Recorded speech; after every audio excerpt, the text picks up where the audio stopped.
দেখুন আমরা তো পরিষ্কার বলেছি যে মমতাজিও বলেছে যে গাদ্দার বেঈমানদের নিয়ে অনেক সময় নষ্ট করেছি আমরা।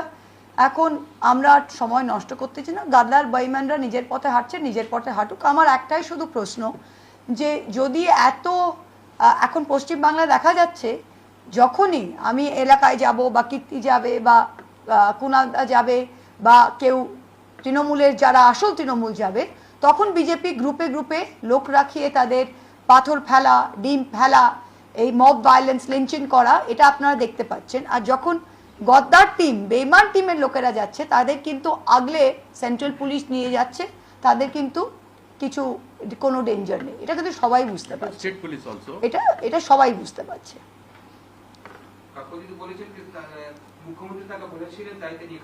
খুব ভালো। এখন আমি তো খুব খুশি হয়েছি যে তৃণমূলের টিকিটে নির্বাচিত, যে বলেন 40 বছর ধরে তিনি তৃণমূল কংগ্রেসের সৈনিক, সেই মানুষ যদি আজকে গর্বের সাথে বলে যে বিজেপির মুখ্যমন্ত্রীর আদেশে নির্দেশে তিনি এসেছেন, তাহলে আমি তাকে একটাই প্রশ্ন করবো, তা আপনি যে কোন ন্যাশনালিস্ট চালু পার্টি না ন্যাশনালিস্ট চোর পার্টি অফ ইন্ডিয়াতে জয়েন করেছেন, তাদের কোনো নির্দেশাবলী নেই, তাদের কোনো প্রেসিডেন্ট নেই যে আপনাকে বলতে পারে কি করতে, যে আপনাকে আজকে বিজেপির মুখ্যমন্ত্রী থেকে আদেশ নিতে এসছে।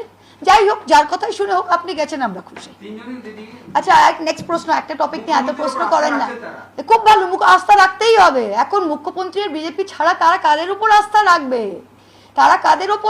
রাখবে? তারা এখন তো তৃণমূল কংগ্রেস সিম্বল, যেটা ওদের নির্বাচিত করেছিল, প্রত্যেকটা এলাকায় মানুষ বিজেপিকে ভোট না দিয়ে তাদের ভোট দিয়েছিল। সেই গদ্দারি, সেই বেঈমানি, সেই কোন প্রলোভনে পড়ে, কোন কিসের মোহে, কিসের লোভে আর কিসের ভয়ে তারা আজকে বিজেপির গুণগান গাইছে, তারাই জানে।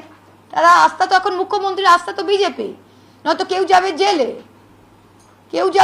যে তা তো নারদা কেস তো মাথার উপর টিং টিং করে ঘুরছে, রাইট?